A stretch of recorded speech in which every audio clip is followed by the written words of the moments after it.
नमस्कार दोस्तों, फिर से आप सभी का आपके इस चैनल पर स्वागत है। अभिनंदन है। कैसे हो? मस्त होंगे, ऐसी आशा करता हूँ। दोस्तों आज अपन का मुख्य विषय जो कि आपको दिख रहा होगा कि आज अपन जैविक खेती के बारे में पढ़ेंगे। Organic farming. ऑर्गेनिक फार्मिंग क्या होती है दोस्तों? जैविक खेती आप सभी को पता है कि जैविक खेती का आजकल खूब नाम चल रहा है। जैविक खेती क्या होती है दोस्तों? Organic farming. तो दोस्तों ऑर्गेनिक फार्मिंग का है कि जहाँ पर आपको कीटनाशक दवाइयों,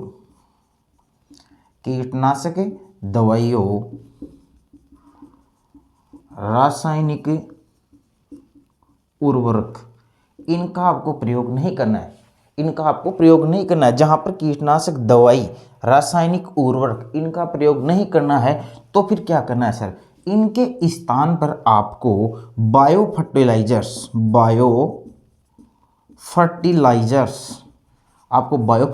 काम में लेने हैं। आपको जैविक खाद काम में लेना है।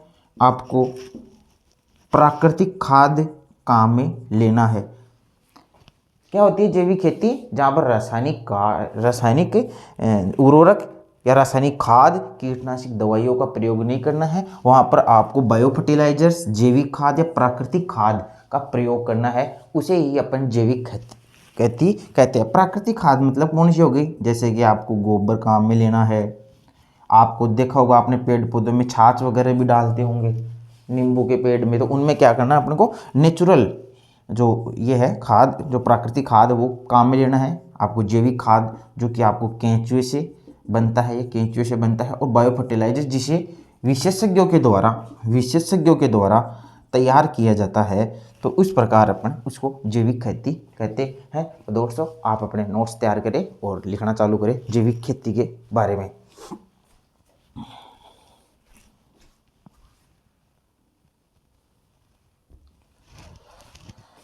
हेडलाइन डालेंगे दोस्तों, जैविक खेती, ऑर्गेनिक फार्मिंग।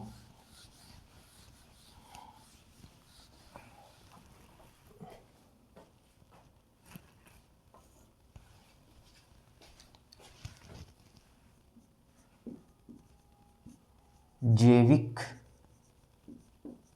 खेती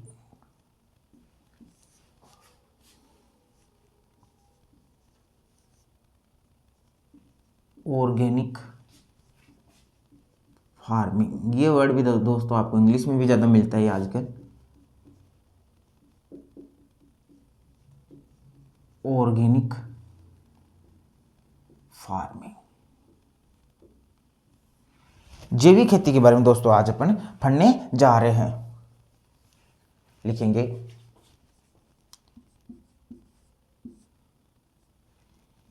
खेती की वह प्रणाली जिसमें रासायनिक खादों या उर्वरक व कीटनाशक दवाइयों के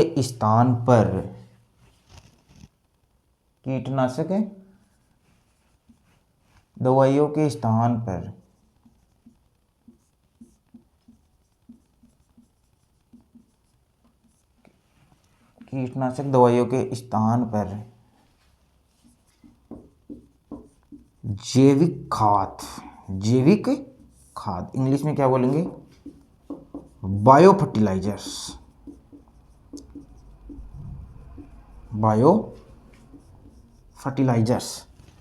मतलब कि रासायनिक खाद या उर्वरक व कीटनाशक दवाइयों के स्थान पर जैविक खाद यानी बायो फर्टिलाइजर्स विशेषज्ञों के द्वारा बनाया जाता है। भी लिखा देता हूं, जैविक खाद व प्राकृतिक खादों का प्रयोग होता है। प्राकृतिक खाद जैसे कि गोबर है, छाछ है। प्राकृतिक खाद और भी दोस्तों आप बना सकते हो। आपने देखा होगा कंपोस्ट वगैरह करके, बाल्टी वगैरह लेके एक बड़ा सा कैन भर लेते हैं, उसमें कई छाछ वगैरह, गोबर वगैरह और बहुत सारे पदार्थ मिला दिए जाते हैं। उससे भी दोस्तों आपका प्राकृतिक खाद तैयार किया जाता है। तो प्राकृतिक खाद का प्रयोग किया जाता है, का प्रयोग किया जाता है होता है, उसे जैविक कहते हैं, उसे जैविक खेती कहते हैं।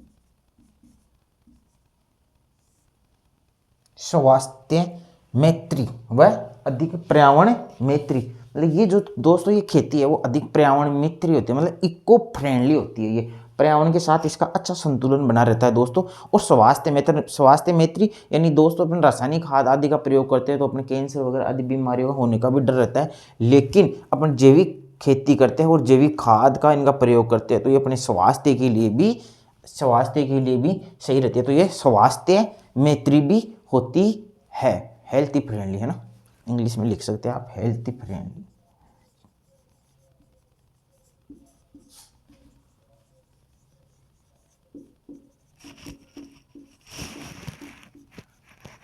ठीक है दोस्तों, आप समझ गए होंगे, ज़्यादा लगाने की दिमाग ज़्यादा जरूरत नहीं है।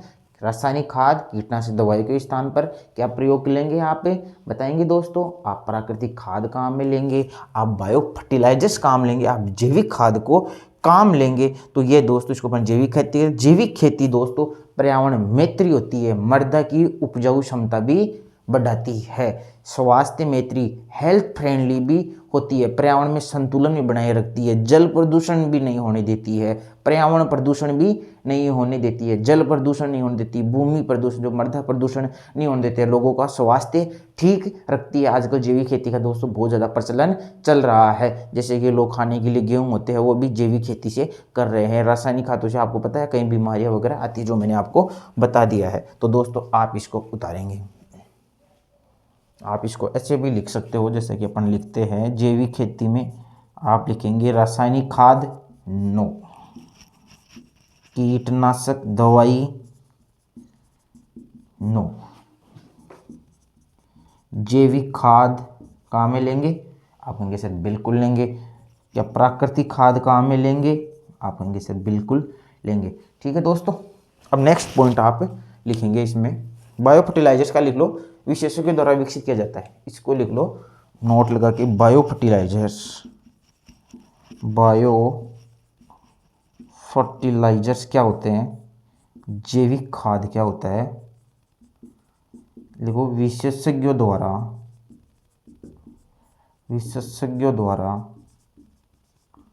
विकसित किया जाता है। किसके द्वारा विकसित किया जाता है दोस्तों, विशेषज्ञों के द्वारा दोस्तों। अब लिखेंगे आप जैविक खेती के लाभ, उतार लेना दोस्तों इसको वीडियो रोक के।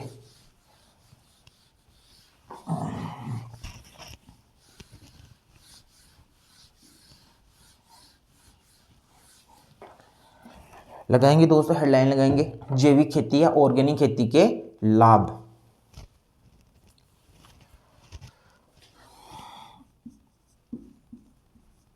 जैविक खेती ओब्लिक ऑर्गेनिक फार्मिंग आप लिख लेंगे जैविक खेती के लाभ। क्या क्या होता है दोस्तों, पहले तो मृदा की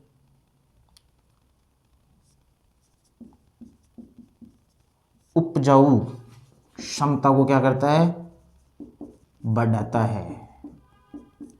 ठीक है दोस्तों, सबको पता है आपको कि क्या लाभ है कि मृदा की जो उपजाऊ क्षमता है उसको क्या करता है दोस्तों, जैविक खेती से मृदा की उपजाऊ क्षमता बढ़ती है। और क्या होता है, भूमि प्रदूषण या मृदा प्रदूषण, भूमि या आप लिख सकते हैं मृदा प्रदूषण को रोकता है। कई रसायन दोस्तों जल में मिल जाते हैं इसलिए ये क्या करता है, जल प्रदूषण को भी क्या करता है, रोकता है।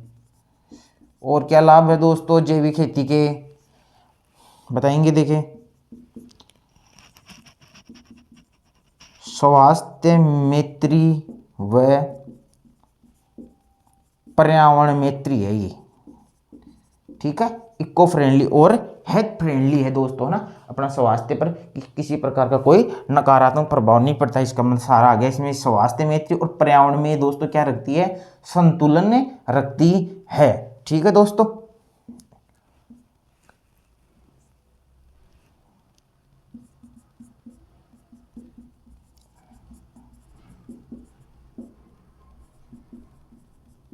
और पौधों को फायदा होता है दोस्तों ना। ये थ्योरी का पार्ट है, इसमें आप एग्जाम में आते हैं या ऐसे क्वेश्चन आते हैं तो आप अपने लेवल से भी कर सकते हो कि जैविक खेती से क्या क्या फायदा होता है। अपने पर्यावरण मैत्री होती है, स्वास्थ्य मैत्री होती है, मृदा की उपजाऊ क्षमता को बढ़ाती है, मृदा प्रदूषण को रोकती है, जल प्रदूषण को भी रोकती है। तो दोस्तों ये थी अपनी जैविक खेती और जैविक खेती होने वाले लाभ। तो आपके क्वेश्चन दोस्तों यहाँ से पूछे जाने की संभावना है। नेक्स्ट देखते हैं दोस्तों अब अपन देखते हैं दोस्तों कृषि विपणन।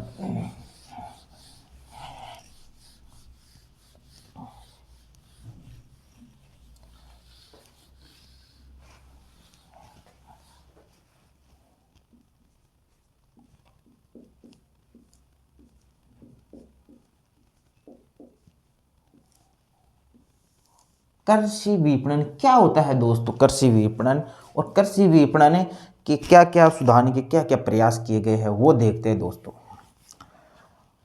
कृषि और विपणन, कृषि विपणन कुछ नहीं है दोस्तों, आपको इजी सा उदाहरण दूंगा जिस प्रकार प्राथमिक द्वितीयक तृतीय क्षेत्र में दिया था उसी प्रकार से यहाँ पर अपन कृषि विपणन समझेंगे। देखो कृषि विपणन वह प्रक्रिया है, कृषि विपणन जिस वह प्रक्रिया है जिसमें एक कृषक का जो उत्पादित पदार्थ है, जो कृषक के उत्पादित साधन है या उत्पादित पदार्थ है, जैसे कि वो उसके उत्पादित पदार्थ कौन से होते हैं दोस्तों जानते हो, गेहूं, जो चना, जो भी उसकी फसल है, प्याज वगैरह ना। तो कृषि में आपको विपणन कैसे करना है, जो आपके दोस्तों उत्पादित पदार्थ है उनका दोस्तों आपको क्या करना है, संग्रह करना है। कृषि विपणन क्या होता है दोस्तों, आपकी कृषि के जो उत्पादित पदार्थ है उनको क्या करना है दोस्तों, आपको उनको संग्रह करना है दोस्तों। आपको उनका क्या करना है दोस्तों, भंडारण करना है। क्या करना है दोस्तों, भंडारण करना है। फिर आपको भंडारण के बाद में उनका क्या करना है दोस्तों बताएंगे। हो सकता है कि उनका आपको वर्गीकरण करना पड़े, वर्गीकरण करने के बाद दोस्तों हो सकता है आपको उनकी पैकिंग करनी पड़े।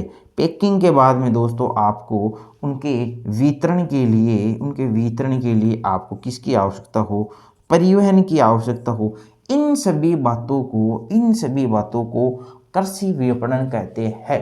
कृषि विपणन दोस्तों किसे कहते हैं, कृषि के जो पदार्थ है या कृषि के जो उत्पाद है, प्रोडक्ट है, उनको अपने को संग्रह करना है, उनका अपने को भंडारण करना है, उनका अपने को वर्गीकरण करना है, उनकी अपनी पैकिंग करनी है, उनका अपने को वितरण करना है, और वितरण के लिए अपने को परिवहन की आवश्यकता होती है। इन सभी वर्डों के संदर्भ में कृषि विपणन को दोस्तों परिभाषित किया गया है। अब जो सर समझ में नहीं आया इसको कैसे करेंगे, बिल्कुल दोस्तों एक छोटा सा उदाहरण लेते हैं। जैसे कि मान लो आप एक प्याज, मान लो प्याज जानते हो, अपन किसान प्याज होता है या उसका कोई भी प्रोडक्ट होता है, प्याज को पहले क्या होता है किसान के द्वारा उपाड़ा जाता है, फसल को तैयार हो गई तो उसको काटा जाता है या उखाड़ा जाता है, जो भी है। तो दोस्तों सबसे पहले अपन क्या करते हैं कि किसान अपने खेत में उस प्याज को दोस्तों बताओ क्या करता है, संग्रह करता है, नहीं करता, खेत में उसका क्या करता है, संग्रह करता है, उसको कलेक्ट करता है। ओके दोस्तों, फिर दोस्तों आप बताएंगे उसको कलेक्ट करने के बाद में यदि उसको नहीं बेचना चाहता है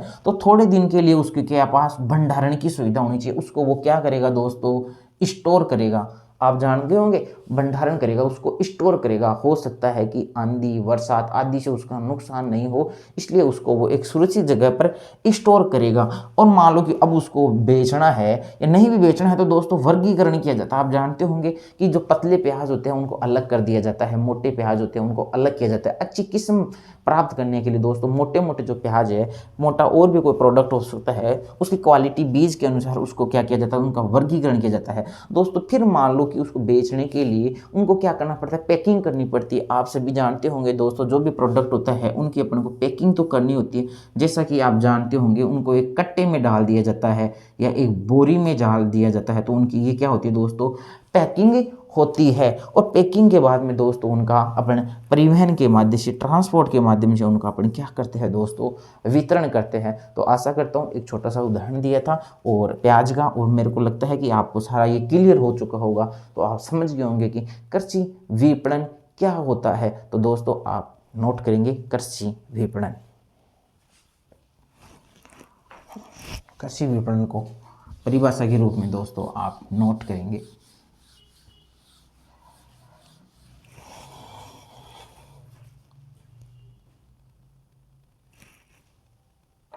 लिखो कृषि विपणन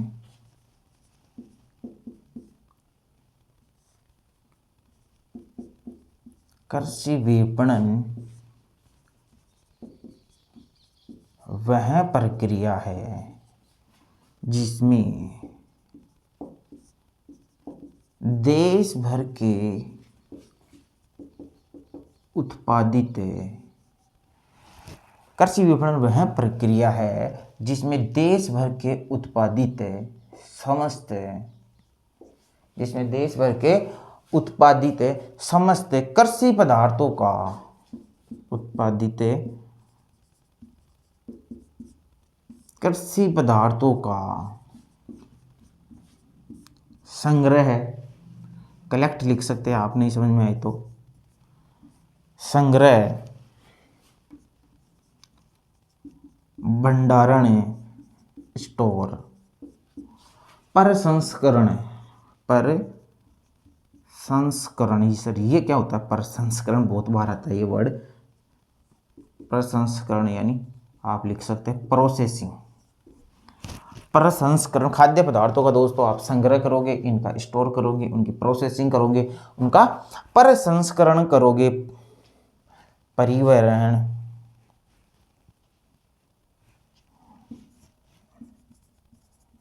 परिवहन पहले कुछ भी लिख सकते हो, कोई दिक्कत नहीं, परिवहन,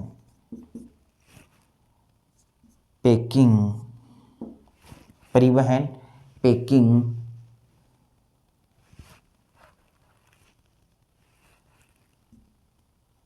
वर्गीकरण व वितरण किया जाता है। क्या होता है दोस्तों कृषि विपणन, कृषि जो पदार्थ है उन सभी का दोस्तों अपन को क्या करना है, संग्रह करना है, उनका भंडारण करना है, उनका प्रसंस्करण करना है, उनका परिवहन, पैकिंग व वर्गीकरण व वितरण, ये जो सभी कार्य किए जाते हैं दोस्तों वो किस में आते हैं दोस्तों, कृषि विपणन में आते हैं। अब दोस्तों देखो कृषि भंडारों का जैसे कि आप दोस्त देखेंगे कि भंडारण में देखो अपन किसका काम में लेते हैं, जैसे कि एफसीआई समझ गए, एफसीआई जिसको अपन क्या करता है, ये जो अपने खाद्यान्न पदार्थ है उनको दोस्तों ये क्या करता है, स्टोर करता है। और फिर ये राज्य सरकारों को जैसे पीडीएस के माध्यम से उनको क्या करता है दोस्तों, जो अपने पीडीएस एक सिस्टम चलता है ना, उस सिस्टम के तहत जो एफसीआई है उनको अपने जो उचित मूल्य की दुकानें हैं राज्य सरकार द्वारा उचित मूल्य की दुकानों को उपलब्ध कराता है। तो भंडारण अपना कहाँ रहता है दोस्तों, एफसीआई में, इनमें रहता है। तो इस प्रकार से भी कार्य किया जाता है, जैसे परिवहन की है, पैकिंग की है ना, आदि व्यवस्था सरकारों के द्वारा भी उपलब्ध करवाई जाती है। तो दोस्तों ये था कृषि विपणन, आपको दोस्तों समझ में आ गए होंगे। अब सरकार के द्वारा कृषि विपणन को सुधारने के क्या क्या प्रयास किए गए हैं, तो उन प्रयासों का दोस्तों अपन अध्ययन करने वाले हैं। ठीक है दोस्तों, कौन कौन से प्रयास किए गए, तो दोस्तों आप पहले इसको उतार लीजिए, कृषि विपणन क्या होता है, इसके बाद में दोस्तों नेक्स्ट अपन पढ़ते हैं।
अब बना दोस्तों, कृषि विपणन में सुधार हेतु क्या क्या सरकार के द्वारा प्रयास किए गए। दोस्तों कृषि को जो मार्केट, कृषि जो एग्रीकल्चर मार्केटिंग है उसमें सुधार हेतु क्या क्या प्रयास होने चाहिए। आपको कॉमन सेंस लगाना है और आपको सुधार करना है। जैसा कि दोस्तों अपन ने पढ़ा कि अपने उनका क्या करेंगे दोस्तों, स्टोर करेंगे। स्टोर से पहले दोस्तों अपन उनका कृषि जो पदार्थ है उनका कलेक्शन करेंगे, स्टोर करेंगे दोस्तों, उनका अपन क्लासिफिकेशन करेंगे, उनका अपन दोस्तों क्लासिफिकेशन वर्गीकरण करेंगे। फिर दोस्तों उनकी पैकिंग, फिर दोस्तों उनकी अपन पैकिंग करेंगे। फिर दोस्तों अपन उनका डिस्ट्रीब्यूशन करेंगे।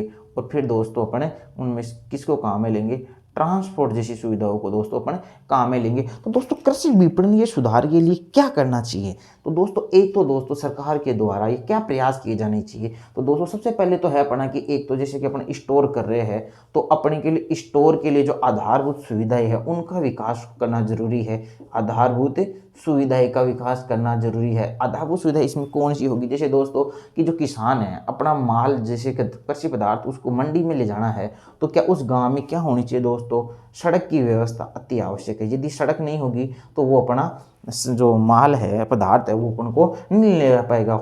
सड़क की व्यवस्था दोस्तों उनके पास होना अति आवश्यक है। और एक नज़दीक उनके पास क्या हो दोस्तों, मंडी की व्यवस्था हो जिससे कि दोस्तों वो सामान को आवश्यक ले जा सके। एक दोस्तों अपने पढ़ा था ट्रांसपोर्ट, ट्रांसपोर्ट की सुविधा दोस्तों उसके पास सड़क हो लेकिन ट्रांसपोर्ट नहीं हो तो क्या मतलब है। तो ट्रांसपोर्ट का मतलब उसके पास साधन, मतलब कि उसके पास गाड़ी है या ट्रैक्टर है, जो भी उसके पास ये साधन भी होने चाहिए। और स्टोर के लिए दोस्तों किसानों के लिए क्या होनी चाहिए, गोदाम की व्यवस्था भी होनी चाहिए। और दोस्तों अपन देखते हैं कि चलो वो माल अपना किसान अपनी जो प्रोडक्ट है उसको सेल करने जा रहा है तो सेल करने के लिए उसको दोस्तों क्या मिलना चाहिए, उसके अपने प्रोडक्ट पर दोस्तों उसको उसकी उपज का क्या मिलना चाहिए, उचित मूल्य मिलना चाहिए। और दोस्तों जब सेल करता है तो उसको न्यूनतम समर्थन मूल्य इसकी भी गारंटी मिलनी चाहिए। न्यूनतम समर्थन मूल्य MSP, मिनिमम सपोर्ट प्राइस, न्यूनतम समर्थन मूल्य की भी दोस्तों उसको गारंटी मिलनी चाहिए। तो दोस्तों ऐसे कुछ है जो कि प्रयास अपन को किए जाने चाहिए। तो दोस्तों अपन इनको पॉइंट वाइज एक एक लिखे चलते हैं। तो किए गए प्रयास में आप समझ गए होंगे दोस्तों क्या बताना चाहता हूँ और अपने क्या क्या पॉइंट अब रहने वाले हैं। तो लिखेंगे दोस्तों नंबर 1, कृषि विपणन हेतु सुधार हेतु किए गए प्रयास या उपाय क्या क्या है आपके, वो आप सभी प्रयास लिखेंगे। देखो व्यवस्थित एवं पारदर्शी विपणन लिखेंगे दोस्तों। व्यवस्थित एवं पारदर्शी विपणन की दशाओं का निर्माण करने हेतु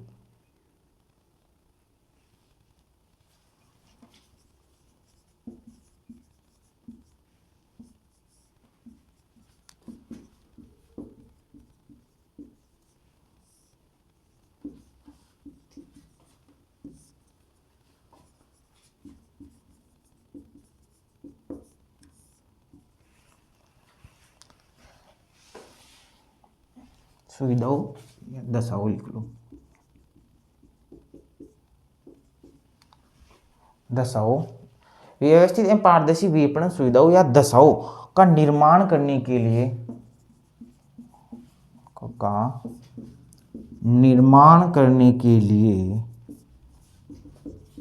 बाजार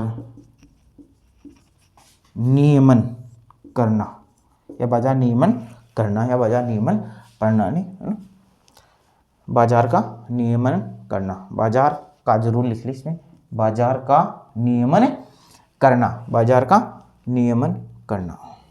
नंबर 2 लिखेंगे, अभी बताया था ना मैंने, सड़क रेल मार्ग भंडार गृह, ये लिखो ना, शीत गृह, सड़क है रेल मार्ग है, भंडार गृह है, सड़क रेल मार्ग भंडार गृह, गोदाम वो लिखेंगे, शीत गृह, शीतगृह प्रसंस्करण इकाइयों को स्थापित करना या प्रसंरचनाओं का प्रावधान करना। शीतगृह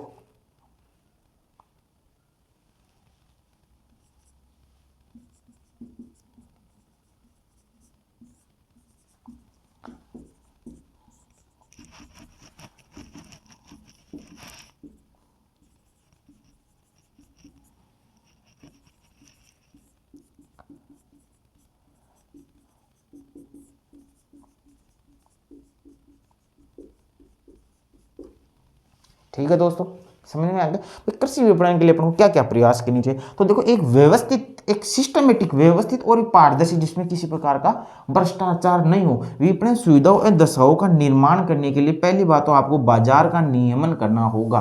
बाजार के नियमन के लिए बाजार में ऐसा नहीं है कि किसान जा रहा है और वहाँ तो जैसे गेहूं का भाव 2000 चल रहा है, नहीं हम तो 1000 ही लेंगे, सभी का उसका शोषण नहीं होना चाहिए। बाजार का एक नियमन होना चाहिए, ठीक है। जिसके लिए तो दोस्तों आपको पता है, बाजार नियम के लिए अपन सहकारी समितियां भी बनाते हैं, किसान से 20 जगह एक जगह सॉरी दोस्तों, तो बाजार का नियमन करते हैं। आपको मैंने बताया था सड़क होनी चाहिए, किसान का माल जाने के लिए रेल मार्ग की व्यवस्था होनी चाहिए, भंडार गृह जैसे मैंने अभी पहले बता दिया था, गोदामों की व्यवस्था होनी चाहिए, शीतगृहों पर प्रोसेसिंग यूनिट्स होनी चाहिए, प्रोसेसिंग इकाइयों के रूप में जो आधारभूत संरचनाओं है, इनका भी दोस्तों अपन को विकास करना अति आवश्यक है। 30 लिखो।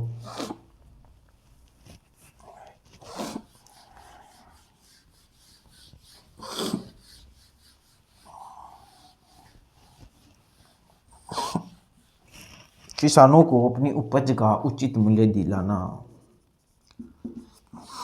किसानों को अपनी उपज का उचित मूल्य दिलवाना, ये तो है ही है दोस्तों। सबसे पहले सबसे उचित मूल्य तो किसानों की उपज का मिलना ही चाहिए। तो ये दोस्तों किए गए प्रयास है कि किसानों को अपनी जो उपज है उसका क्या मिलना चाहिए, उचित मूल्य, सही मूल्य मिलना चाहिए। ऐसा नहीं कि लागत ज़्यादा आ गई और आपने उनकी उपज का मूल्य उनसे कम दे दिया, तो ये चीज़ गलत हो जाती है। तो उनकी उपज का उचित मूल्य दिलवाना, ये भी इसका एक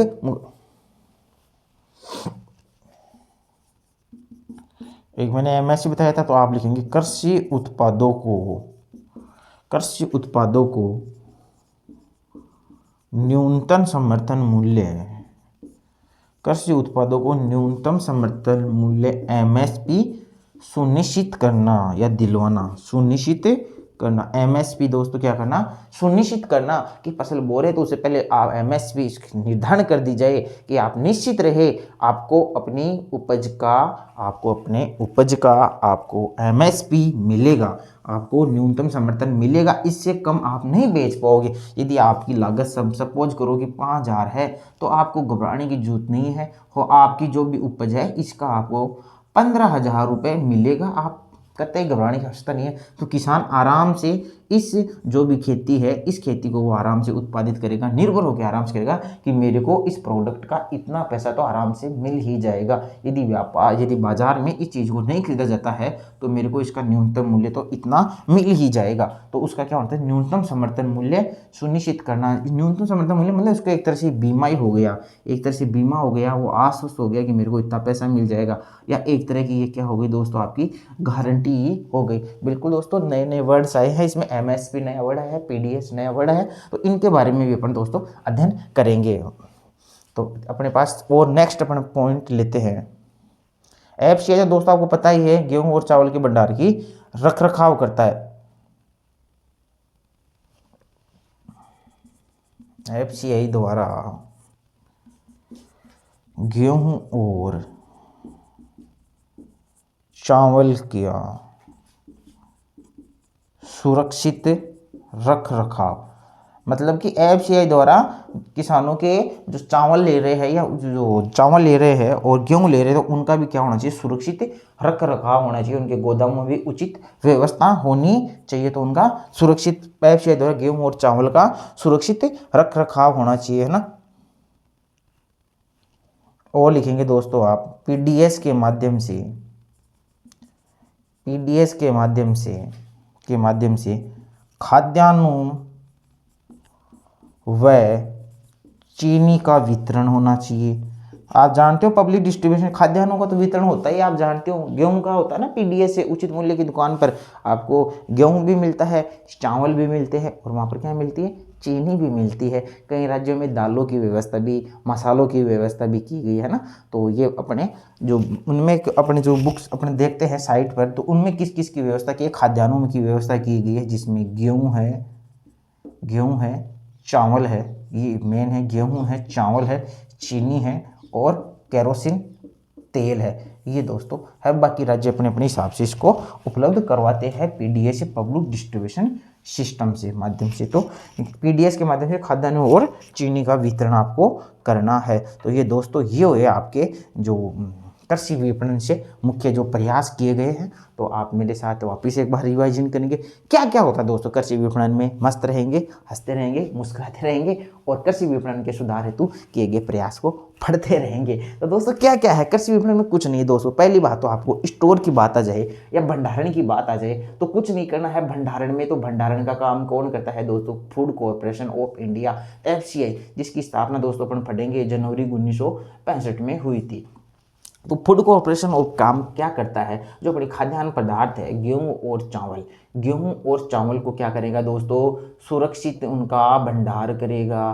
कोई दिक्कत है क्या। जब FCI की बात आ गई तो अपन PDS की भी बात कर लेंगे, पब्लिक डिस्ट्रीब्यूशन सिस्टम, सार्वजनिक वितरण प्रणाली के द्वारा आपको खाद्यान्नों का वितरण करना है, बिल्कुल कर देंगे। खाद्यान्नों का वितरण करना है, जैसा कि अपन ने पढ़ दिया कि खाद्यान्नों का वितरण करना है। FCI की बात आ गई तो उनका सुरक्षित भंडार करना है। अब दूसरी बात दोस्तों और आ गई, किसानों को अपनी उपज का क्या दिलाना है दोस्तों, उचित मूल्य दिलाना है, बिल्कुल दिला देंगे। और MSP की भी क्या करना है, सुनिश्चित करना है। मिनिमम सपोर्ट प्राइस, न्यूनतम समर्थन मूल्य भी दोस्तों आपको क्या करना है, सुनिश्चित करना है। तो इस प्रकार दोस्तों ये थे कृषि के प्रयास। तो आप इनको नोट्स के रूप में उतार ले।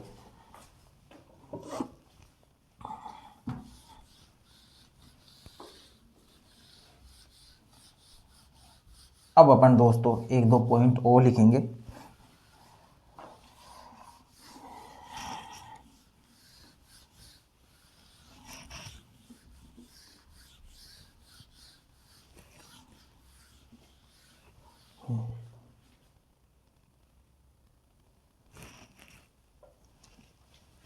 आप लिखेंगे नोट लगा के दोस्तों,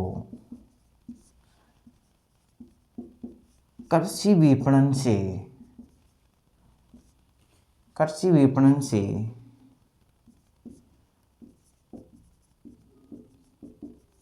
शंकरलाल गुरु समिति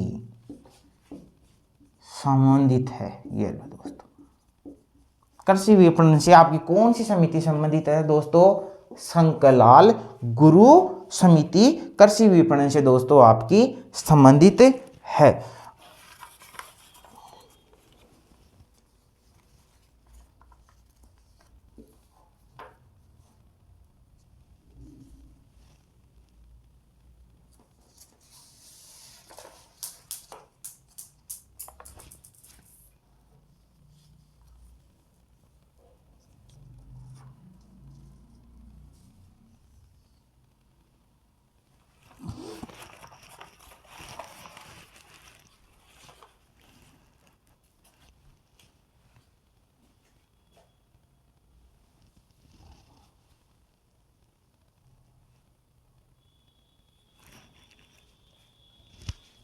दूसरा आप नोट लिखेंगे दोस्तों, मैंने बताया था आपके जो खाद्यान्न होते हैं, खाद्यान्न यानी आपके गेहूं और चावल ज़्यादा ये होते हैं। तो इनकी दोस्तों अधिप्राप्ति कौन करता है दोस्तों, इनकी प्राप्ति कौन करता है, इनका भंडारण कौन करता है दोस्तों, अधिप्राप्ति, भंडारण और इनका वितरण। दोस्तों अधिप्राप्ति, इनकी प्राप्ति, इनका भंडारण और वितरण किसके द्वारा किया जाता है दोस्तों, FCI के द्वारा किया जाता है। किसके द्वारा, FCI के द्वारा किया जाता है। और FCI इसकी क्या है दोस्तों, इसकी नोडल एजेंसी है, FCI food corporation of India. और FCI के बारे में दोस्तों अपन पढ़ेंगे कि इसकी स्थापना दोस्तों कब हुई थी, 1 जनवरी 1965 को FCI की स्थापना हुई थी। तो आप नोट नंबर 2 में लिखेंगे नोट्स के रूप में, खाद्यान्नों की अधिप्राप्ति, वितरण और भंडारण करने वाली नोडल एजेंसी कौन सी है दोस्तों, FCI है। तो लिखेंगे नोट्स के रूप में लिखेंगे आप खाद्यान्नों की अधिप्राप्ति, खाद्यान्नों की अधिप्राप्ति, भंडारण और वितरण करने की नोडल एजेंसी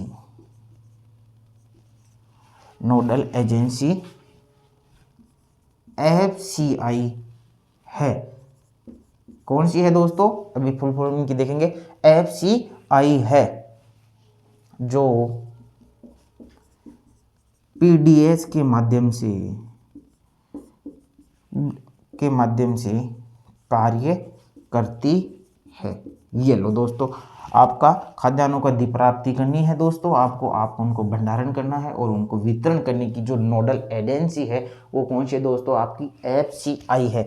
अब आप लिखेंगे एफसीआई क्या है? एफसीआई तो आप लिखेंगे food corporation of India, food corporation of India FCI. आप इसकी कोष्टक में लिखेंगे स्थापना 1 जनवरी 1965। ये दोस्तों आपके पॉइंट में आप डाल लो, ठीक है। पीडीएस का अपन बाद में देखेंगे, जो पीडीएस के माध्यम से करती है। तो पीडीएस क्या होता है? आपका होता है पब्लिक डिस्ट्रीब्यूशन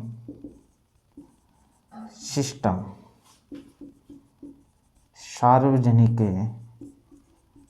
वितरण प्रणाली। तो जो आपका एफसीआई है वो किसके द्वारा काम करता है? सार्वजनिक वितरण प्रणाली के माध्यम से काम करता है। अपने जो भी होता है, अपने पास जो भी भंडारण कर रखा है वो राज्यों को उपलब्ध कराता है और राज्य उचित मूल्य की दुकानों पर बेचते हैं और उचित मूल्य की जो दुकानें हैं वो सार्वजनिक वितरण प्रणाली के माध्यम से जो लाभार्थी होती है उनको खाद्यान्न उपलब्ध करवाती है। तो दोस्तों आप समझ गए होंगे, 2 नोट अपन ने लिखे।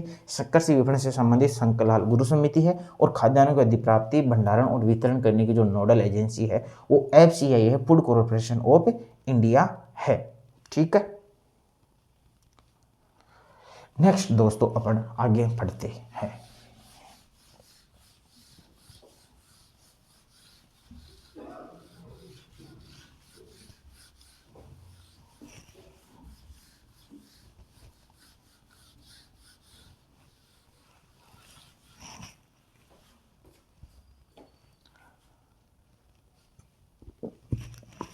अब दोस्तों अपन पढ़ने वाले हैं एक जो नया वर्ड आया था, अपन जब पढ़ रहे थे कृषि विपणन, और उसमें अपन कृषि विपणन में प्रयास पढ़ रहे थे और उस प्रयास में अपन एक वर्ड अपने सामने आया था एमएसपी, कि किसानों को अपनी उपज का उचित मूल्य दिलाना है और एमएसपी मिनिमम सपोर्ट प्राइस, न्यूनतम समर्थन मूल्य को भी सुनिश्चित करना है। तो दोस्तों अपन को जो वर्ड्स आ रहे हैं इन वर्ड्स के साथ खेलना काफ़ी ज़रूरी है। तो एक वर्ड्स आया आपके सामने एमएसपी, तो अपन दोस्तों एमएसपी के बारे में थोड़ा अध्ययन करेंगे। तो आप अपनी हेडलाइन डालेंगे एमएसपी। क्या होता है दोस्तों? काफ़ी बार सुना होगा आपने एमएसपी। आप फुल फॉर्म लिखेंगे इसकी मिनिमम सपोर्ट प्राइस,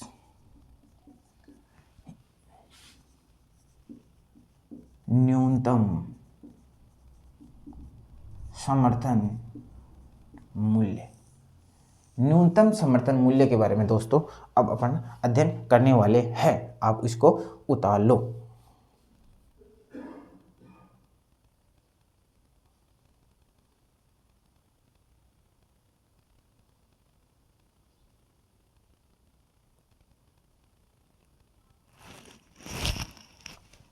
क्या होता है दोस्तों न्यूनतम समर्थन मूल्य? सबसे पहले तो आपको ये पता होना चाहिए न्यूनतम समर्थन मूल्य क्या है।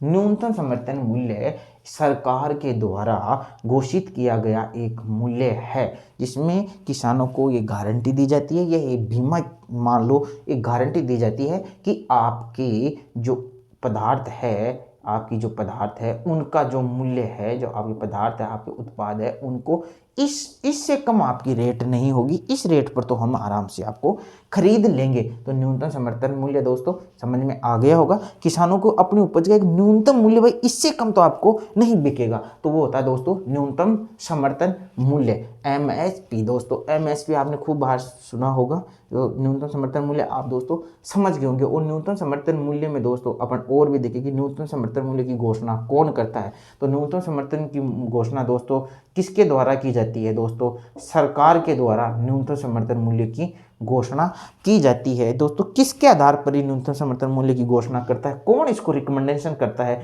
कौन इसकी अनुशंसा करता है? तो दोस्तों अनुशंसा कौन करता है? तो दोस्तों सीएसीपी के जो एक रिकमेंडेशन करता है, और इसी रिकमेंडेशन आधार सरकार मानती है और फिर दोस्तों वो न्यूनतम समर्थन मूल्य की घोषणा करती है। क्या है दोस्तों सीएसीपी? दोस्तों तो मैं बता देता हूँ, सीएपीसीपी है दोस्तों commission for agriculture cost and price. इसके दोस्तों बारे अपन पढ़ेंगे इसके बारे में भी। ये है दोस्तों आपका commission for agricultural cost and price.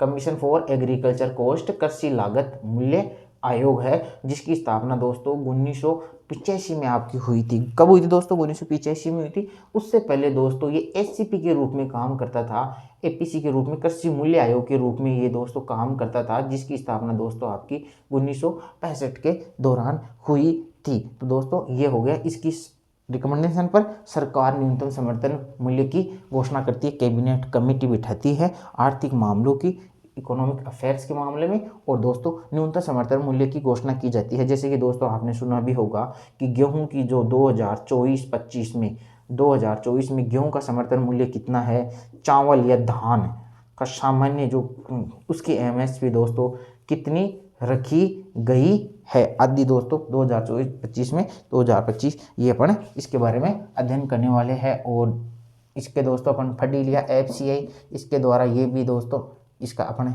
Store वगैरह कर लेता है, और भी दोस्तों इसके बीच में जो आते हैं उनका अपन बीच बीच में अध्ययन कर लेंगे। तो दोस्तों आप हेडलाइन डालो न्यूनतम समर्थन मूल्य, मिनिमम सपोर्ट प्राइस की अपन लिखेंगे परिभाषा के रूप में दोस्तों लिखेंगे।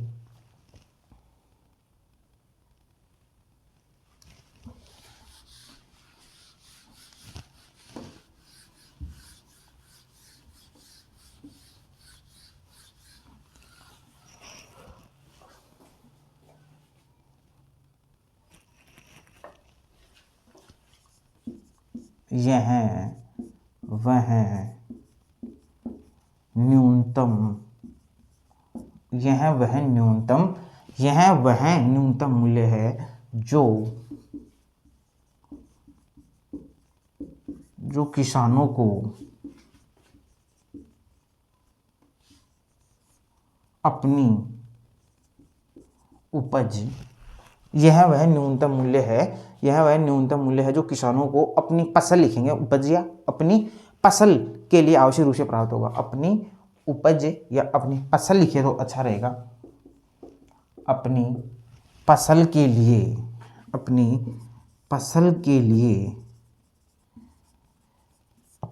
के लिए आवश्यक रूप से प्राप्त होगा। तो दोस्तों कभी भी आपको जिंदगी में पूछे कि एमएसपी क्या होता है, तो यह वह मूल्य है जो किसानों को अपनी फसल का, यह वह न्यूनतम मूल्य है जो किसानों को अपनी फसल का के लिए आवश्यक रूप से प्राप्त होगा। इतना तो आवश्यक रूप से प्राप्त होगा, ये मिनिमम प्राइस है, एकदम मिनिमम न्यूनतम प्राइस है कि किसानों को ये रेट पर तो उसको फसल का जो प्राइस है वो मिलेगा। तो ये किसानों के लिए यह वह न्यूनतम मूल्य है जो किसानों को अपनी उपज या फसल के लिए आवश्यक रूप से प्राप्त होगा। जब, अब आप आगे वो लिखेंगे, जब बाजार में वो लिखेंगे भाई, जब बाजार में फसल का मूल्य गिर जाता है तो सरकार उसको लेने की गारंटी देती है। तो आप लिखेंगे जब बाजार में फसलों का मूल्य जब बाजार में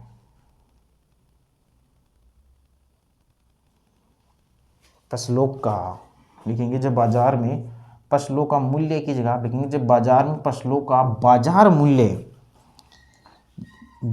मूल्य गिर जाता है, बाजार मूल्य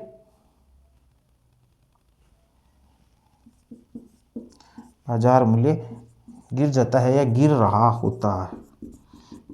होता है तो सरकार द्वारा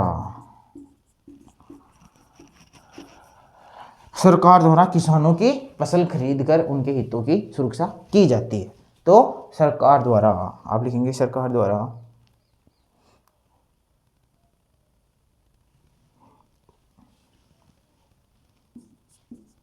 किसानों से समर्थन मूल्य पर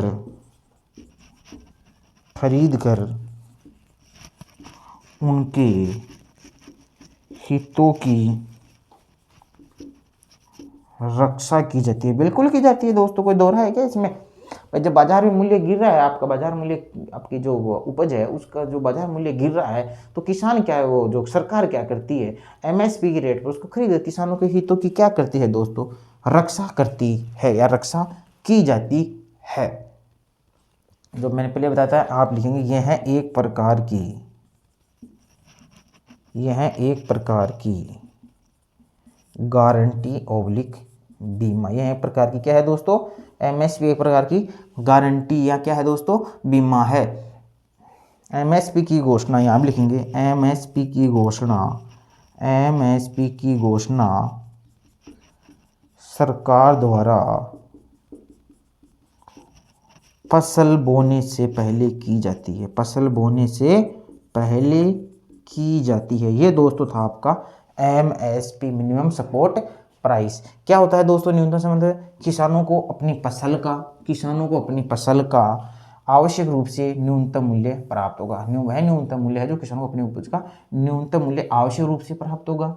यह क्या करता है, बाजारों में जब फसलों का बाजार मूल्य गिर रहा होता है, जब फसलों का बाजार मूल्य, बाजार लिख लो या नहीं लिखो तो भी लिख लो, जब फसलों का बाजार आपका मूल्य गिर रहा होता है तो सरकार द्वारा किसानों से समर्थन मूल्य पर खरीद कर उनके हितों की रक्षा की जाती है। यह एक प्रकार की गारंटी है या एक प्रकार का बीमा है। एमएसपी की घोषणा सरकार द्वारा फसल बोने से पहले की जाती है। दोस्तों एमएसपी बहुत ही अच्छा मैंने आपके लिए मैटर निकाल के लाया हूँ। एमएसपी का सरकार घोषणा फसल बोने से पहले कर देती है। यह एक प्रकार की गारंटी या बीमा है। और सरकार जब बाजार मूल्य गिर रहा होता है तो उसके मूल्य पर खरीद कर किसानों के हितों की सुरक्षा करती है। कैसा लग रहा है दोस्तों? नोट्स आप बना रहे हैं, ऐसे मैटर दोस्तों आपको मिलेगा नहीं कहीं भी एनालिसिस करोगे तो आपको दोस्तों ऐसा मैटर आपको मिलने वाला नहीं है। अब वो मैंने लिखाया था कि एमएसपी की जो घोषणा होता है वो किसकी अनुशंसा पर की जाती है? सीएसीपी की अनुशंसा पर की जाती है। तो दोस्तों आप ये भी लिखेंगे, इसका भी दोस्तों आप नोट्स बना के नोट करेंगे।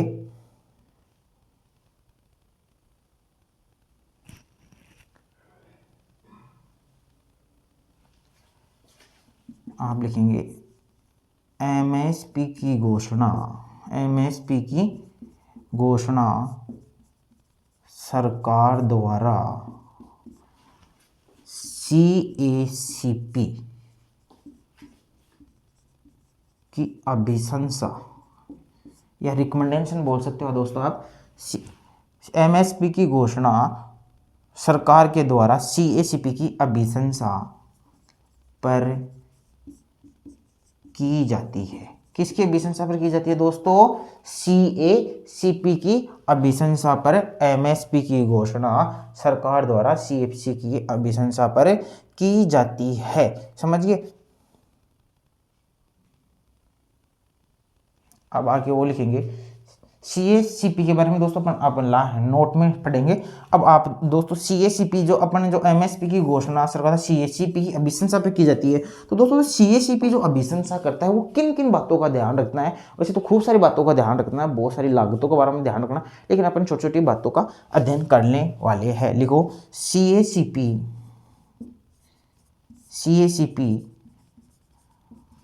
अभिशंसा CACP अभिशंसा करते समय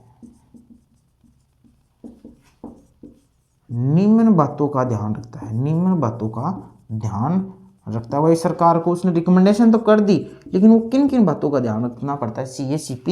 CACP अभिशंसा करते समय निम्न बातों का ध्यान रखना पड़ता है। वो किन किन बातों का ध्यान रखना पड़ता है? वो लागत देखता है, वो लागत कितनी है फसल में। ऐसे अभिशंसा थोड़ी कर दी, लागत देखता है, जब भी तो उसके MSP की अभिशंसा करेगा। उस फसल की क्या देखता है? वो लागत का ध्यान रखता है, उसकी वस्तु की वो देखता है कि उस वस्तु की मांग व पूर्ति कितनी है, उस वस्तु का वो देखता है कि उस वस्तु का बाजार मूल्य कितना है। जब भी तो अभिशंसा करेगा जब उसकी लागत को ध्यान में रखी जाएंगी, उसकी मांग कितनी है, उसकी सप्लाई कितनी है, उसका बाजार में मूल्य क्या चल रहा है, इन सभी बातों का वो भी ध्यान रखना पड़ता है। तो आप नोट पॉइंट के रूप में लिखेंगे CACP अभिशंसा करते समय निम्न बातों का ध्यान रखना है।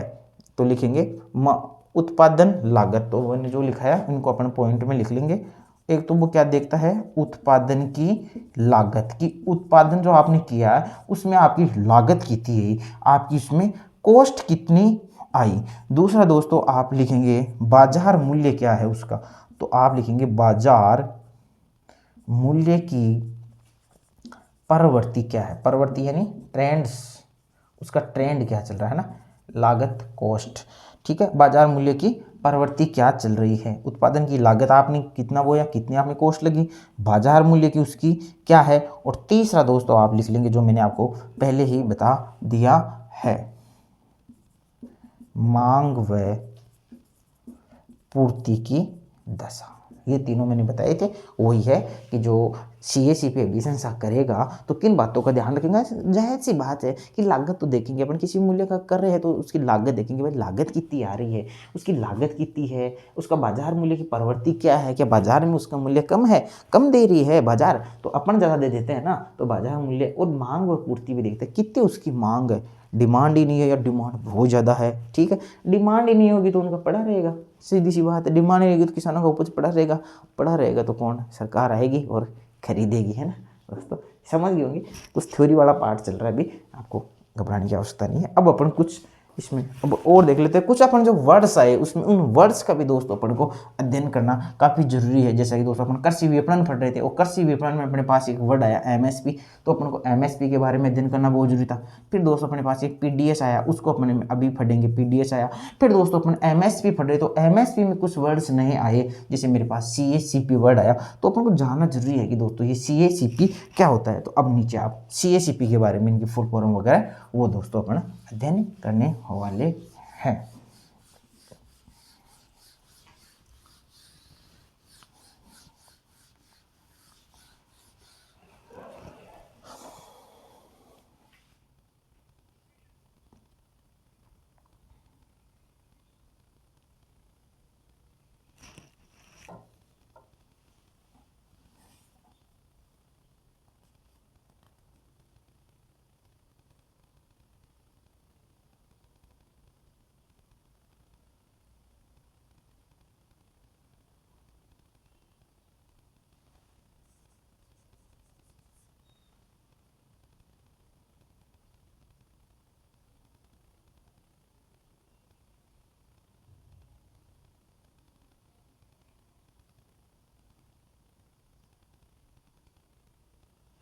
थोड़ा सा दोस्तों अपन और लिख लेते हैं, थोड़ा सा इसके बारे में अपन नोट लास्ट में लिख लेंगे। जो CACP है उसको फिर मैं होल्ड पर रखता हूँ, उससे पहले मैं आपको कुछ थोड़ा और बता देता हूँ कि दोस्तों जैसे कि आपको पता है कि हरित क्रांति कब आई थी दोस्तों, मैंने सभी पढ़ा दिया है। आपको पता है कि हरित क्रांति 1960 के दशक में आई थी या 1966-67 के दौरान आपकी हरित क्रांति प्रारंभ हुई थी। हरित क्रांति के दौरान आपको दोस्तों सबसे सर्वाधिक उत्पादन किसका हुआ था? गेहूं का हुआ था। अब दोस्तों हरित क्रांति हुई और गेहूं का सर्वाधिक उत्पादन हो गया। अब दोस्तों गेहूं का सर्वाधिक उत्पादन हो गया, इससे पहले दोस्तों अपने को भारत देश को आयातों पर क्या होना पड़ता था? निर्भर होना पड़ता था। आयातों पर अपने खाद्यान्न पदार्थों के लिए आयातों पर निर्भर थे। अब दोस्तों अपने पास हरित क्रांति के फलस्वरूप गेहूं बहुत सारा उत्पादित हो गया। अब आपको पता है दोस्तों बहुत ज़्यादा हो गया, इसका मतलब दोस्तों उसकी क्या हो गई? पूर्ति ज़्यादा हो गई। और दोस्तों आप जानते हो किसी भी चीज़ की पूर्ति ज़्यादा हो जाती है तो उसकी मांग क्या हो जाती है दोस्तों, कम हो जाती है। और मांग यदि उस चीज़ की कम हो जाती है तो दोस्तों उसकी दोस्तों जो प्राइस है वो भी क्या हो जाती है, डाउन हो जाती है। सर समझे नहीं, उदाहरण के लिए बता रहा हूँ। अरे जैसे आप टमाटर देखते हो, टमाटर का सीजन आता है, प्याज का सीजन आता है, तो बोलो प्याज कितने में बिकता है, 5 रुपये या 10 रुपये किलो में प्याज बिकता है, नहीं बिकता। टमाटर आपने देखा होगा 10 रुपये किलो बिकता है। जब गाजर की सीजन आती है तो गाजर कितनी बिकती है, 10 रुपये किलो, लगभग लगभग ये भाव रहता है, नहीं रहता दोस्तों। जब किसी चीज़ की सीजन आती है तो उनका प्राइस बहुत कम हो जाता है, क्योंकि प्याज टमाटर गाजर इनका सीजन आता है तो इनकी पूर्ति बहुत ज़्यादा हो जाती है, बहुत सारे प्याज हो जाते हैं। जब प्याज बहुत सारे हो जाते हैं तो उनकी मांग कम हो जाती है और उनकी प्राइस भी क्या हो जाती है दोस्तों, कम हो जाती है। जिस प्रकार टमाटर आता है तो बहुत सारा 10 रुपये किलो मिलता है, और सीजन नहीं होती है या पूर्ति नहीं होती तो 80 रुपये किलो भी टमाटर आपको देखने को मिलता है। तो दोस्तों इसी प्रकार हरित क्रांति हुई, आप मेरे कहने का फैक्टर समझना। जब हरित क्रांति हुई तो आपके पास गेहूँ बहुत सारा हो गया, गेहूँ बहुत सारा हो गया तो उसकी प्राइस क्या हो गई दोस्तों, बहुत कम हो गई। अब किसान तो मर गए बेचारे। जब रासायनिक खाद कीटनाशकों का उन्होंने प्रयोग किया, कितना उनके महंगा पड़ा। तो बताओ, अब बताओ उनके जो गेहूं को कौन खरीदे, बताओ क्या होगा उनका। तो इसीलिए दोस्तों एक फैक्ट अपन लॉजिक जोड़ते हैं। उसी वर्ष सबसे पहले 1966-67 में सर्वप्रथम गेहूं के लिए एमएसपी की घोषणा हुई। तो दोस्तों आप आराम से इसको लॉजिक से याद कर सकते हो कि सर्वप्रथम एमएसपी की घोषणा कब हुई थी, 1966-67 में हुई थी, और किस फसल के लिए हुई थी। तो दोस्तों आप कहेंगे कि सर बिल्कुल सही, सबसे पहले एमएसपी की घोषणा गेहूं के लिए हुई थी। तो आशा करता हूं दोस्तों आपको बहुत अच्छा लगा होगा, समझ में आ गया होगा। तो आप इसको नोट डाउन करें, नोट्स के रूप में आप दोस्तों इसको लिखिए।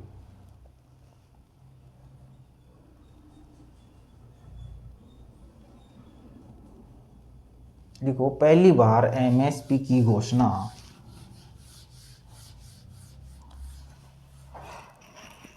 लिखेंगे दोस्तों, पहली बार एमएसपी की घोषणा 1966-67, ये लो हरित क्रांति समझ में ज़्यादा आ जाएगा आपके। पहली बार एमएसपी की घोषणा 1966-67 में गेहूं व चावल के लिए हुई थी। ये लो दोस्तों, पहली बार एमएसपी की घोषणा कब हुई थी, पहली बार एमएसपी की घोषणा 1966-67 में हरित क्रांति में गेहूं और चावल का उत्पादन सर्वाधिक हुआ था, तो गेहूं और चावल के लिए हुई थी। किसी को कोई दिक्कत है क्या दोस्तों? अब दोस्तों अब जो गेहूं और चावल है उसकी एमएसपी योजना है, तो किसके द्वारा ये क्रियान्वयन की जाती है, तो खाद्य और सार्वजनिक वितरण विभाग के द्वारा चालू की जाती है।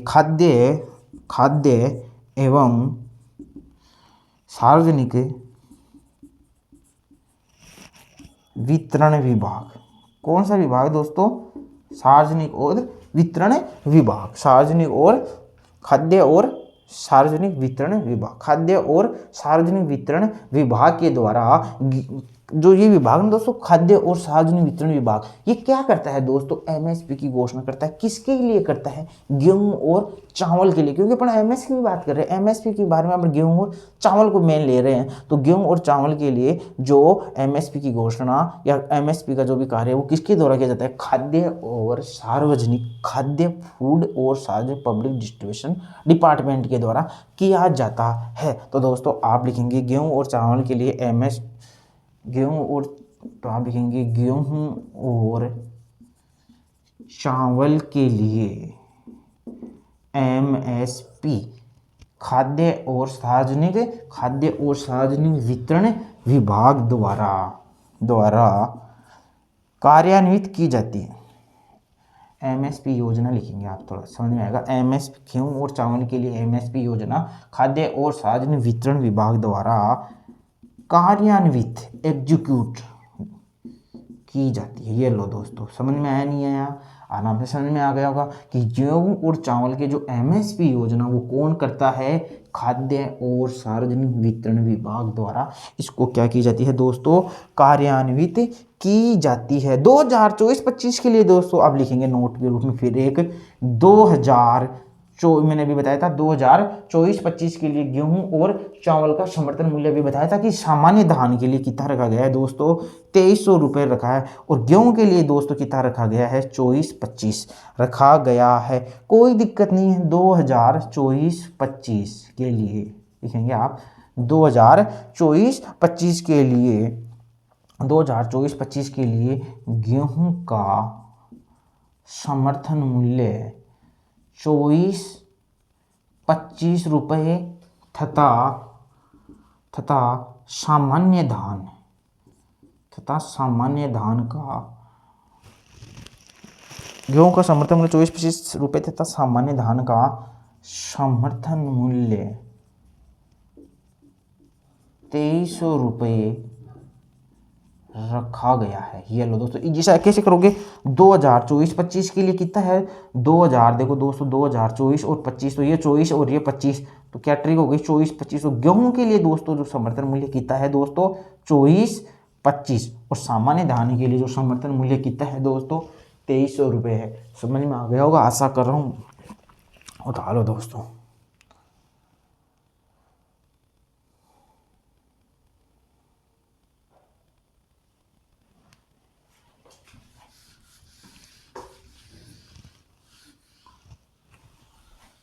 दोस्तों लागत थी, अपने लागत पढ़ा था, तो एमएसपी की दोस्तों कितनी होना चाहिए, मतलब लागत से एमएसपी दोस्तों कितना होना चाहिए लागत से।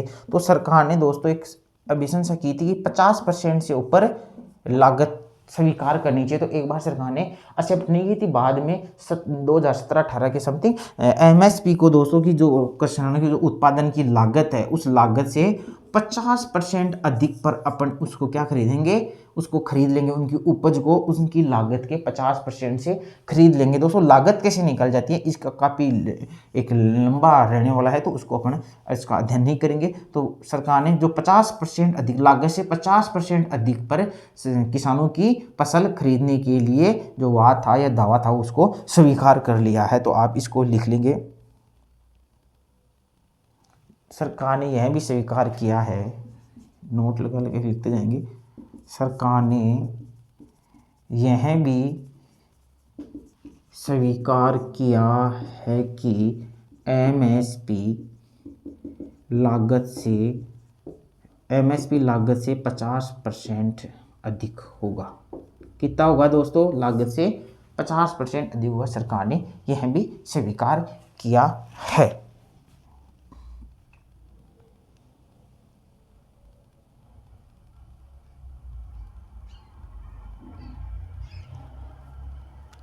अब थोड़ा सा दोस्तों अपना CACP 72 है, CACP उसको और करा देता हूँ।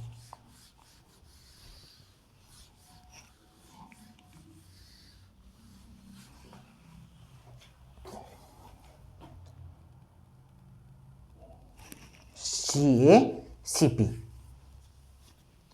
तो आप दोस्तों जैसे अपने एक वर्ड आया था बीच में अपन पढ़ रहे थे जब, CACP क्या है दोस्तों, इसके बारे में अपन दोस्तों अध्ययन कर लेते। वैसे दोस्तों इनको मैंने बता दिया था आपको कब इसकी स्थापना हुई थी, क्या हुई थी, इससे पहले इसका नाम क्या था, तो इसके बारे में अपन दोस्तों आप लिखेंगे CACP, फुल फॉर्म लिखेंगे दोस्तों इसकी,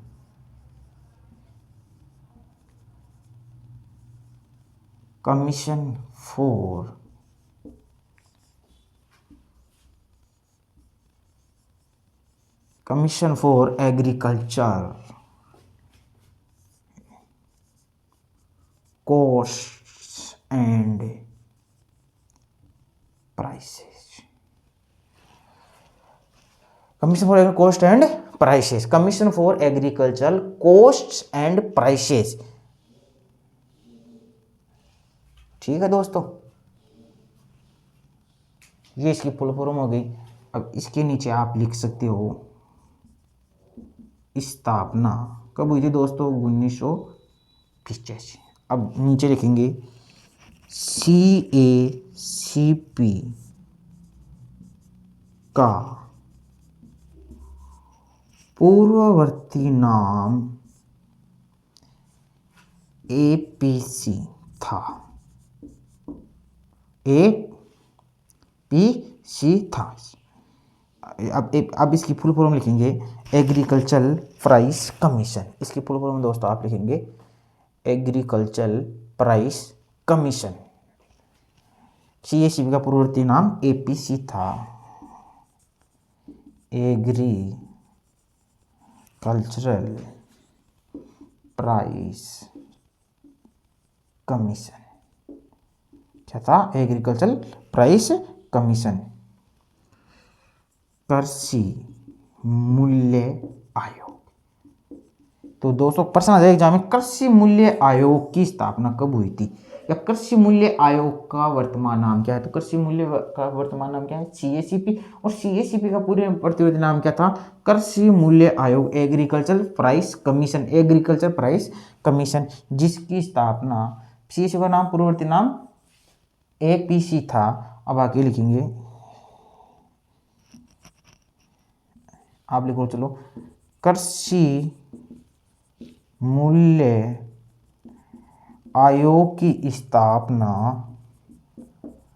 जनवरी 1965 में हुई थी। कृषि जो मूल्य आयोग की स्थापना कब हुई दोस्तों? 1965 में हुई थी। इसके अध्यक्ष कौन थे दोस्तों? इसके अध्यक्ष ML दांतवाला थे, ML दांतवाला थे। लो दोस्तों उतार लो, जिसके अध्यक्ष कौन थे दोस्तों? ML दांतवाला थे। तो ये दोस्तों ये होगा दोस्तों अपना MSP।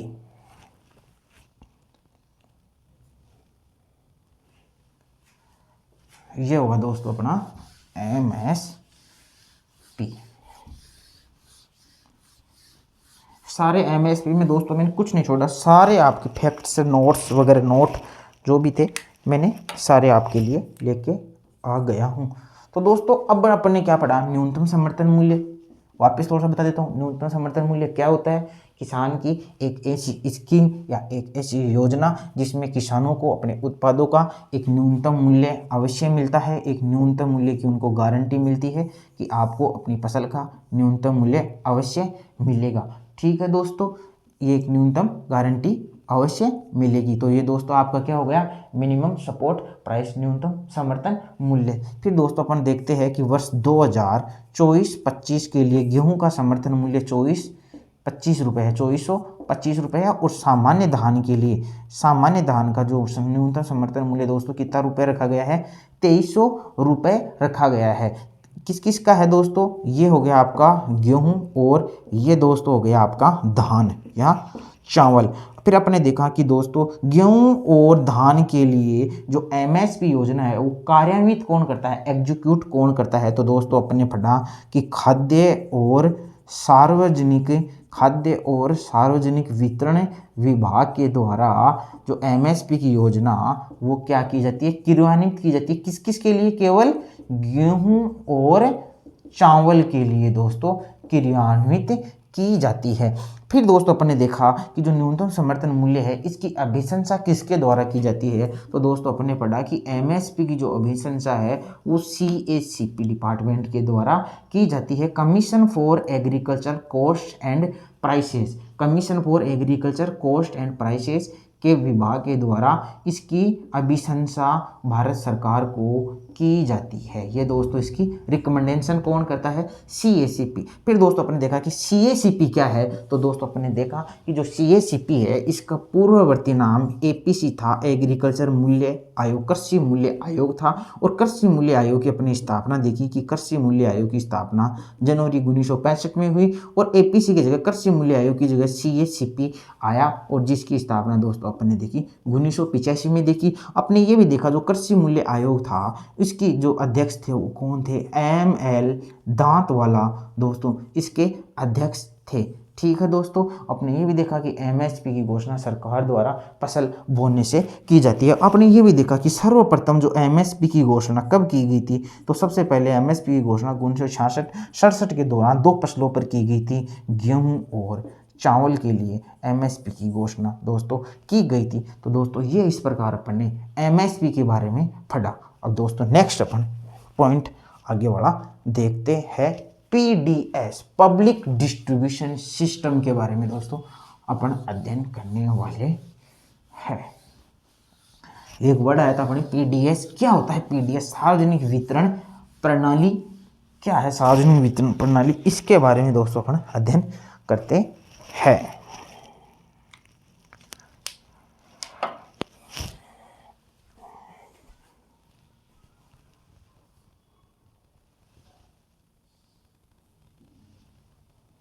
हाँ दोस्तों, पीडीएस के पढ़ने से पहले एक पॉइंट अपन को दोस्तों पढ़ना है। राष्ट्रीय जो कृषक आयोग बना था, इसके बारे में दोस्तों आपने सुना होगा, शायद पढ़ा नहीं होगा मेरे हिसाब से।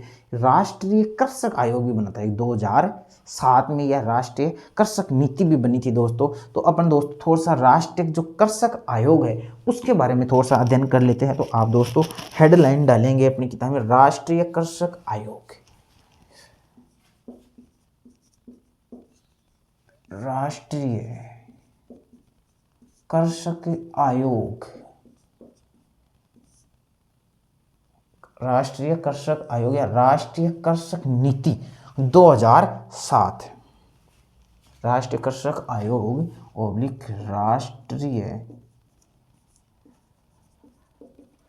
कृषक नीति 2007। क्या है दोस्तों इसकी कहानी? राष्ट्रीय कृषक आयोग, कई बार सुना भी होगा आपने कि राष्ट्रीय कृषक आयोग की जो सिफारिशें थी वो लागू की जाए, कई आंदोलन हुए, उसमें देखा भी होगा। फिर मैं बता देना चाहता हूँ, देखो राष्ट्रीय जो कृषक आयोग था, आपके एग्जाम में सीधा सा क्वेश्चन आ सकता है कि राष्ट्रीय आयोग की स्थापना कब हुई। तो दोस्तों राष्ट्रीय जो कृषक आयोग था, जो यह राष्ट्रीय कृषक नीति दोस्तों आपकी 2007 में आई, और इसकी घोषणा दोस्तों आपकी 26 जनवरी 2007 में दोस्तों इसकी घोषणा की गई। तो राष्ट्रीय कृषक आयोग या राष्ट्रीय कृषक नीति जिसकी घोषणा दोस्तों कब की गई? 26 जनवरी 2007 में की गई। और दोस्तों ये लागू कब हुआ? दोस्तों ये नवंबर 2007 में आपका लागू हुआ। जो राष्ट्रीय कृषक आयोग है दोस्तों, जो राष्ट्रीय कृषक आयोग है उसको दोस्तों अपने एम एस स्वामीनाथन आयोग के नाम से भी जानते हैं। तो दोस्तों राष्ट्रीय कृषक आयोग का दूसरा नाम क्या है? Doctor MS. स्वामीनाथन आयोग के नाम से भी जानते हैं। दोस्तों क्या था जो राष्ट्रीय कृषक आयोग बनाने की क्या जरूरत हो गई, इस कमीशन बनाने की? तो दोस्तों जो राष्ट्रीय कृषक आयोग था इसने क्या अनुशंसा की थी? इसने कहा था कि किसानों के आपको उत्पादन पर बल न देकर, इस नीति में कहा गया कि उत्पादन पर बल आपको नहीं देना है। तो फिर इसने क्या कहा? सभी को पता है कि किसानों की आय में वृद्धि होनी चाहिए, किसानों की आय बढ़ाने पर इसने जोर दिया। किसानों की आय बढ़ाने पर दोस्तों इसका मुख्य फोकस रहा। किसानों की आय बढ़ाने पर जो कमीशन था इसका मुख्य फोकस रहा। तो दोस्तों आप समझ गए होंगे कब घोषणा की गई? जनवरी 2007 में घोषणा की गई, नवंबर 2007 में लागू हुआ। इसको एम.एस. स्वामीनाथन आयोग के नाम से भी जानते हैं। और इसने उत्पादन पर बल नहीं देकर किसान की आय बढ़ाने पर मुख्य फोकस किया, जैसे कि वर्तमान सरकार ने भी फोकस करी है कि किसानों की आय दोगुनी कर दी जाए। एम.एस. स्वामीनाथन आयोग की रिपोर्ट है दोस्तों। तो दोस्तों अपन इसका लिखते हैं, नोट्स के रूप में अपन लिखते हैं कि राष्ट्रीय कृषक आयोग या राष्ट्रीय कृषक नीति 2007।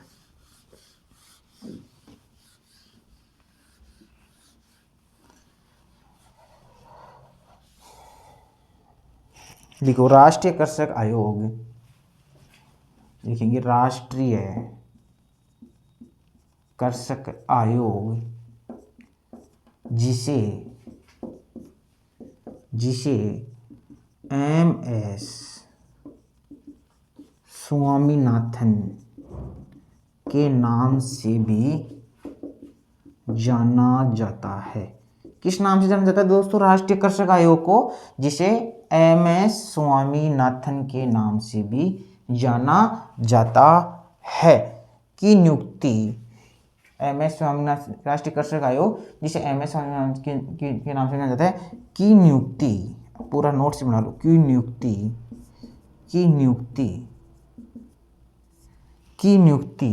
सरकार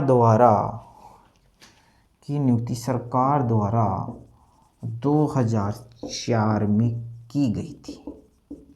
2004 में की गई थी, रिपोर्ट आई थी 2007 में। तो इसकी नियुक्ति दोस्तों कब की गई थी? 2004 में। देखो इस आयोग की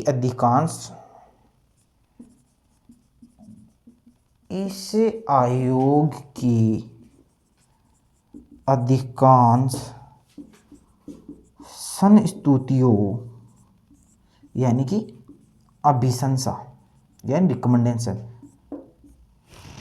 इस आयोग की जो अधिकांश संस्तुतियां अभिशंसा कि इसने जो रिकमेंडेशन की थी उसको कब घोषणा की गई। तो इस आयोग की जो अधिकांश संस्तुतियाँ थी या अभिघोषणा थी को लागू करने के उद्देश्य से, कि इस आयोग की दिशा संस्तुतियों को अभिशंसा को लागू करने के उद्देश्य से ये आएगी राष्ट्रीय कृषक नीति को लागू करने के उद्देश्य से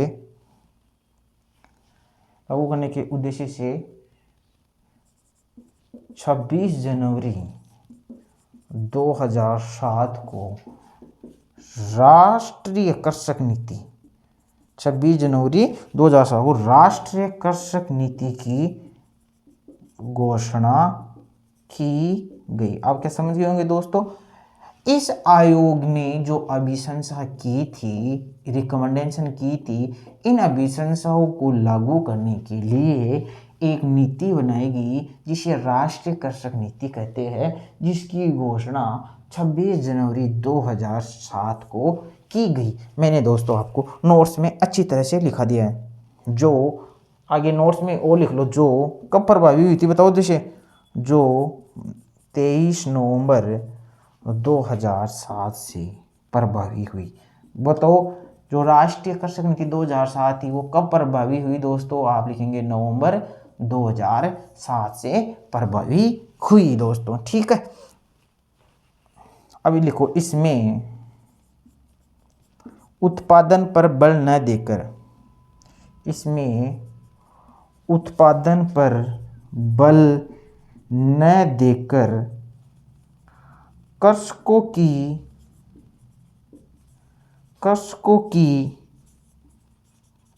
आर्थिक स्थिति पर जोर दिया गया। कृषकों की आर्थिक स्थिति पर क्या किया है दोस्तों, जोर दिया। कृषि की आर्थिक जो है अर्थात यहाँ लिखेंगे आप, अर्थात कृषकों की आर्थिक स्थिति पर जोर दिया गया। अर्थात